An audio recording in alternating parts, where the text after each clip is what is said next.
আসসালামু আলাইকুম। সুনাইবাস ক্রিয়েশন থেকে আজকে আসলাম আমরা ওশেন থিম ক্যান্ডেল নিয়ে। তো প্রথমে আমরা কিছু পার্ল এবং ঝিনুক দিয়ে দিয়েছি, এবার কিছু ড্রাই ফ্লাওয়ার্স দিয়ে দিলাম। পার্ল দুটো সাইজে দিয়েছি, বড় এবং ছোট, এবং ঝিনুক যেহেতু আছে মুক্ত তো থাকবে। তার সাথে পানি অ্যাড করে দিলাম। এবার পানি অ্যাড করার পরে আমাদের আসল কাজটা সেটা হচ্ছে আমরা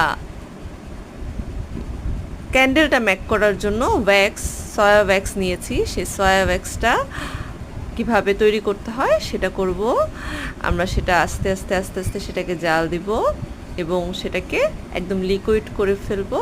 লিকুইড করার পরে আমরা সেটাতে কালার মিক্সড করব। যতক্ষণ পর্যন্ত এটা খুব সাবধানে করতে হবে। সয়া ওয়্যাক্সের সাথে আমি অ্যাসিড মিক্সড করে নিয়েছিলাম যাতে ক্যান্ডেলটা ভালো হয়। এবার আমি সেটা পানির উপরে ঢেলে দিব এবং this is my final look. এক টুকরো সমুদ্র দেখলেই মনটা ভরে যাচ্ছে, মনে হচ্ছে শীতল একটা ঠান্ডা একটা আভাস চলে আসছে।